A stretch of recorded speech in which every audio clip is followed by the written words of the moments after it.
मंगलवार का दिन हनुमान जी को समर्पित है। मंगलवार की व्रत कथा इस प्रकार से है। व्यास जी ने कहा कि एक बार नैमिषारण्य तीर्थ में 80,000 मुनि एकत्र होकर पुराणों के ज्ञाता श्री सूत जी से पूछने लगे, हे महामुने, आपने हमें अनेक पुराणों की कथाएं सुनाई हैं। अब आप कृपा करके हमें ऐसा व्रत और कथा बताएं जिसके करने से संतान की प्राप्ति हो तथा मनुष्यों को रोग, शोक, अग्नि, सरो दुख आदि का भय दूर हो। क्योंकि कलयुग में सभी जीवों की आयु बहुत कम है, फिर इस पर उन्हें रोग, चिंता के कष्ट लगे रहेंगे तो फिर वह श्री हरि के चरणों में अपना ध्यान कैसे लगा सकेंगे। श्री सूत जी कहते हैं कि हे मुनियों, आपने लोक कल्याण के लिए बहुत ही उत्तम बात पूछी है। एक बार युधिष्ठिर ने भगवान श्री कृष्ण से लोक कल्याण के लिए यही प्रश्न किया था। भगवान श्री कृष्ण और युधिष्ठिर का संवाद तुम्हारे सामने कहता हूँ, ध्यान देकर सुनो। एक समय पांडवों की सभा में श्री कृष्ण जी बैठे हुए थे। तब युधिष्ठिर ने भगवान श्री कृष्ण से प्रश्न किया कि हे प्रभु नंद नंद गोविंद, आप मेरे लिए अनेकों कथाएं सुनाई हैं। आज आप कृपा करके ऐसा व्रत या कथा सुनाएं जिसके करने से मनुष्य को रोग, चिंता का भय समाप्त हो और उसको पुत्र की प्राप्ति हो। हे प्रभु, बिना पुत्र के जीवन व्यर्थ है। पुत्र के बिना मनुष्य नरकगामी होता है। पुत्र के बिना मनुष्य पितृ ऋण से छुटकारा नहीं पा सकता और ना ही उसका पुण्य नामक नरक से उद्धार हो सकता है। अतः पुत्रदायक व्रत बतलाए। श्री कृष्ण भगवान बोले कि हे राजन, मैं एक प्राचीन इतिहास सुनाता हूँ, आप उसे ध्यानपूर्वक सुनो। कुंडलपुर नामक एक नगर था। उसमें नंदा नामक एक ब्राह्मण रहता था। भगवान की कृपा से उसके पास सब कुछ था, फिर भी वह दुखी था। इसका कारण यह था कि ब्राह्मण की स्त्री सुनंदा की कोई संतान न थी। सुनंदा पतिव्रता थी, भक्तिपूर्वक श्री हनुमान जी की आराधना करती थी। मंगलवार के दिन व्रत करके अंत में भोजन बनाकर हनुमान जी का भोग लगाने के बाद स्वयं भोजन करती थी। एक बार मंगलवार के दिन ब्राह्मणी गृह कार्य की अधिकता के कारण हनुमान जी को भोग न लगा सकी, तो इस पर उसे बहुत दुख हुआ। उसने कुछ भी नहीं खाया और अपने मन में प्रण किया, अब तो अपने अगले मंगलवार को ही हनुमान जी का भोग लगाकर अन्न जल ग्रहण करेगी। ब्राह्मणी सुनंदा प्रतिदिन भोजन बनाती, श्रद्धापूर्वक पति को खिलाती, परंतु स्वयं भोजन नहीं करती और मन ही मन श्री हनुमान जी की आराधना करती थी। इसी प्रकार 6 दिन गुजर गए और उस ब्राह्मणी सुनंदा अपने निश्चय के अनुसार भूखी प्यासी निराहार रही। अगले मंगलवार को ब्राह्मणी सुनंदा प्रातःकाल ही बेहोश होकर गिर पड़ी। ब्राह्मणी सुनंदा की इस असीम भक्ति के प्रभाव से श्री हनुमान जी बहुत प्रसन्न हुए और प्रकट होकर बोले, सुनंदा, मैं तेरी भक्ति से बहुत प्रसन्न हूँ, तू उठ और वर मांग। सुनंदा अपने आराध्य देव श्री हनुमान जी को देखकर आनंद की अधिकता से विह्वल हो श्री हनुमान जी के चरणों में गिरकर बोली, हे प्रभु, मेरे कोई संतान नहीं है, कृपा करके मुझे संतान प्राप्ति का आशीर्वाद दें, आपकी अति अनुकंपा होगी। श्री हनुमान जी बोले, तेरी इच्छा पूर्ण होगी, तेरी एक कन्या पैदा होगी, उसके अष्टांग प्रतिदिन सोना दिया करेंगे। इस प्रकार कहकर श्री हनुमान जी अंतर्ध्यान हो गए। ब्राह्मणी सुनंदा बहुत हर्षित हुई और सभी समाचार अपने पति से कहा। ब्राह्मण देव कन्या का वरदान सुनकर कुछ दुखी हुए, परंतु सोना मिलने की बात सुनी तो बहुत प्रसन्न हुए। विचार किया कि ऐसी कन्या के साथ मेरी निर्धनता भी समाप्त हो जाएगी। श्री हनुमान जी की कृपा से वह ब्राह्मणी गर्भवती हुई और 10वें महीने में उसे बहुत ही सुंदर पुत्री प्राप्त हुई। यह बच्ची अपने पिता के घर में ठीक उसी तरह से बढ़ने लगी जिस प्रकार शुक्ल पक्ष का चंद्रमा बढ़ता है। 10वें दिन ब्राह्मण ने उस बालिका का नामकरण संस्कार कराया। उसके कुल पुरोहित ने उस बालिका का नाम रत्नावली रखा, क्योंकि यह कन्या सोना प्रदान किया करती थी। इस कन्या ने पूर्व जन्म में बड़े ही विधान से मंगल देव का व्रत किया था। रत्नावली का अष्टांग बहुत सा सोना देता था। उस सोने से नंदा ब्राह्मण बहुत ही धनवान हो गया। अब ब्राह्मणी भी बहुत अभिमान करने लगी थी। समय बीतता रहा। अब रत्नावली 10 वर्ष की हो चुकी थी। एक दिन जब नंदा ब्राह्मण प्रसन्न चित्त था, तब सुनंदा ने अपने पति से कहा, मेरी पुत्री रत्नावली विवाह के योग्य हो गई है, अतः आप कोई सुंदर तथा योग्य वर देकर उसका विवाह कर दें। यह सुनकर ब्राह्मण बोला, अभी तो रत्नावली बहुत छोटी है। तब ब्राह्मणी बोली, शास्त्रों की आज्ञा है कि कन्या 8वें वर्ष में गौरी, 9 वर्ष में रोहिणी, 10वें वर्ष में कन्या, इसके पश्चात रजस्वला हो जाती है। गौरी के दान से पाताल लोक की प्राप्ति होती है, रोहिणी के दान से वैकुंठ लोक की प्राप्ति होती है, कन्या के दान से इंद्रलोक में सुखों की प्राप्ति होती है। अगर हे पतिदेव रजस्वला का दान किया जाता है तो घोर नरक की प्राप्ति होती है। इस पर ब्राह्मण बोला, अभी तो रत्नावली मात्र 10 ही वर्ष की है और मैंने तो 16-16 साल की कन्याओं के विवाह कराए हैं, अभी जल्दी क्या है। तब ब्राह्मणी सुनंदा बोली, आपको तो लोभ अधिक हो गया है। शास्त्रों में कहा गया है कि माता पिता और बड़ा भाई रजस्वला कन्या को देखते हैं तो अवश्य नरकगामी होते हैं। तब ब्राह्मण बोला, अच्छी बात है, कल मैं अवश्य योग्य वर की तलाश में अपना दूत भेजूंगा। दूसरे दिन ब्राह्मण ने अपने दूत को बुलाया और आज्ञा दी कि जैसी सुंदर मेरी कन्या है, वैसा ही सुंदर वर उसके लिए तलाश करो। दूत अपने स्वामी की आज्ञा प्राप्त कर निकल पड़े। पंपापुर नगर में उसने एक सुंदर लड़के को देखा। यह बालक एक ब्राह्मण परिवार का बहुत गुणवान पुत्र था। इसका नाम सोमेश्वर था। दूत ने इस सुंदर व गुणवान ब्राह्मण पुत्र के बारे में अपने स्वामी को पूर्ण विवरण दिया। ब्राह्मण नंदा को भी सोमेश्वर अच्छा लगा और फिर शुभ मुहूर्त में विधिपूर्वक कन्यादान करके ब्राह्मणी संतुष्ट हुए।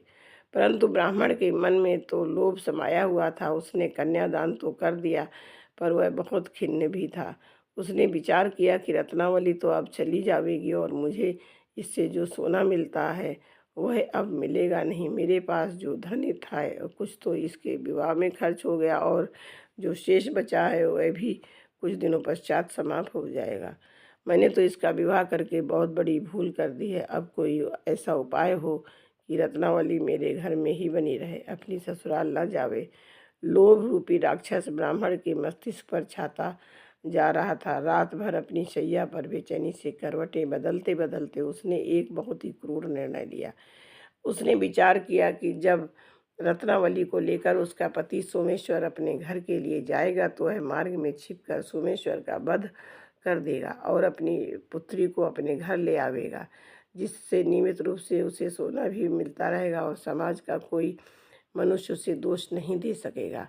प्रातःकाल हुआ तो नंदा और सुनंदा ने अपने जमाई तक तथा लड़की को बहुत सारा धन देकर विदा किया। सोमेश्वर अपनी पत्नी रत्नावली को लेकर ससुराल से अपने घर की तरफ चल दिया। ब्राह्मण नंदा महालोभ के वशीभूत हो अपनी मति खो चुका था। पाप पुण्य को उसे विचार न रहा था। अपने भयानक व क्रूर निर्णय के कार्य रूप देने के लिए उसने अपने दूत को मार्ग में अपने जमाई का वध करने के लिए भेज दिया, ताकि रत्नावली से प्राप्त होने वाला सोना उसे हमेशा मिलता रहे और वो कभी निर्धन ना हो। ब्राह्मण के दूत ने अपने स्वामी की आज्ञा का पालन करते हुए उसके जमाई सोमेश्वर का मार्ग में ही वध कर दिया। समाचार प्राप्त कर ब्राह्मण नंदा मार्ग में पहुंचा और रुदन करती हुई अपनी पुत्री रत्नावली से बोला, हे पुत्री, मार्ग में लुटेरों ने तेरा पति का वध कर दिया है। भगवान की इच्छा के आगे किसी का कोई वश नहीं चलता है। अब तू घर चल, वहाँ पर ही रहकर शेष जीवन व्यतीत करना। जो भाग्य में लिखा है वही होगा। अपने पति की अकाल मृत्यु से रत्नावली बहुत दुखी हुई। करुण क्रंदन व रुदन करते हुए अपने पिता से बोली, हे पिताजी, इस संसार में जिस स्त्री का पति नहीं है उसका जीना व्यर्थ है। मैं अपने पति के साथ ही अपने शरीर को जला दूंगी और सती होकर अपने इस जन्म को माता पिता के नाम को तथा सास ससुर के यश को सार्थक करूंगी। ब्राह्मण नंदा अपनी पुत्री रत्नावली के वचनों को सुनकर बहुत दुखी हुआ। विचार करने लगा, मैंने व्यर्थ ही जमाई वध का पाप अपने सिर पर लिया है। रत्नावली तो उसके पीछे अपने प्राण तक देने को तैयार है। मेरा तो दोनों तरफ से मरण हो गया। धन तो अब मिलेगा नहीं। जमाई वध के पाप के फलस्वरूप यम यातना भी भुगतनी पड़ेगी। यह सोचकर वह बहुत खिन्न हुआ। सोमेश्वर की चिता बनाई गई। रत्नावली सती होने की इच्छा से अपने पति का सिर अपनी गोद में रखकर चिता में बैठ गई। जैसे ही सोमेश्वर की चिता को अग्नि लगाई गई, वैसे ही प्रसन्न हो मंगल देव वहाँ प्रकट हुए और बोले, हे रत्नावली, मैं तेरी पति भक्ति से बहुत प्रसन्न हूँ, तू वर मांग। रत्नावली ने अपने पति का जीवन दान मांगा। तब मंगल देव बोले, रत्नावली, तेरा पति अजर अमर है, यह महाविद्वान भी होगा और इसके अतिरिक्त तेरी जो इच्छा हो वर मांग। तब रत्नावली बोली, हे ग्रहों के स्वामी, यदि आप मुझ पर प्रसन्न हैं तो मुझे यह वरदान दीजिए कि जो भी मनुष्य मंगलवार के दिन प्रातःकाल लाल पुष्प लाल चंदन से पूजा करके आपका स्मरण करे, उसका रोग व्याधि ना हो, स्वजनों का भी वियोग ना हो, सर्प अग्नि तथा शत्रुओं का भय ना रहे। जो स्त्री मंगलवार का व्रत करे वह कभी विधवा ना हो। मंगल देव तथास्तु कहकर अंतर ध्यान हो गए। सोमेश्वर मंगल देव की कृपा से जीवित हो उठा। रत्नावली अपने पति को पुनः प्राप्त कर बहुत प्रसन्न हुई और मंगल देव का व्रत प्रत्येक मंगलवार को करके व्रतराज और मंगल देव की कृपा से इस लोक में सुख ऐश्वर्य को भुगती हुई अंत में पति के साथ स्वर्ग लोक को गई। इंद्रादिक मंगल मना मना नभ से प्रसून बरसाते थे। श्री पवन देव श्री वायु देव सुत का पथ सुगम बनाते थे। अतुलित बल धामा स्वर्ण गिरी सम दानव दल विपिन दहन थे। यह ज्ञानी गुण निधि रघुवीर दूत कपिवर मारुत नंदन थे। यह सच्चे शंकर के अवतारी थे, सच्चे श्री राम दुलारे थे। फिर भला इन्हें किसका डर था, यह जगदम्बा के प्यारे थे। सिंगिका राक्षसी सागर में माया का खेल दिखाती थी।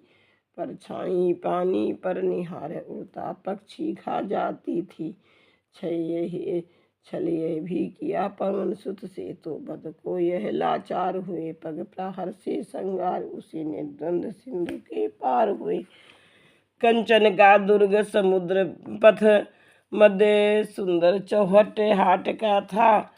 सब राजपाट सब घाट बाट सब ठाट विराट ठाट का था। वह स्वर्णदीप वह स्वर्ण देश सचमुच कुबेर की नगरी थी, जिसमें वसुधावर की संपत्ति उन यक्षराज ने रखी थी। सौतेले भाई रावण ने उस पर अधिकार जमाया था। यक्षों के लिए भगाया था, असुरों को वहां बसाया था। वह शैव विभीषण विष्णु भक्त घननाद शक्ति कहलाता था। पांडित्य कला कौशल बल में कुछ ऊंचा समझा जाता था। विज्ञानवादिता इतनी थी बन गई रूप नास्तिकता का। भोजन विलास मादकता ही था लक्ष्य प्रजा का राजा का। इतना था प्रबल निशाचर दल भूतल, जिससे थर्राता था प्रत्येक देश को दबा दबा अपना दबदबा बढ़ाता था। सब बाल ब्याल थे खुले हुए, सिंदूरी तिलक भाल पर था। दो दांत चमकते थे बाहर, हाथों में खड्ग भयंकर था। बजरंगी की आहट पाकर सम्मुख आई किटकिटा उठी। मैं तुझको ही खा ही जाऊंगी, ये कहकर खड़खड़ा उठी। मैं महावीर कहलाता हूँ, हनुमत है विदित नाम मेरा। तुझ सा चुड़ैलियों सा हनता हूँ, यह भी है एक काम मेरा।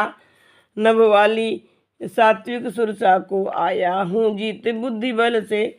जल की तामसी सिंगिका को कर दिया नष्ट क्रोधा नल से। थल पर राजसी लंकिनी को अब मुष्टिक मार गिराऊंगा। जीतूंगा जब त्रिगुणी माया को, तब भक्ति माँ तुको पाऊंगा। बोला ब्रह्मा ने रावण को जब लंकाधीश बनाया था। लंकिनी रूप मुझ लंका को तब यह भविष्य बतलाया था।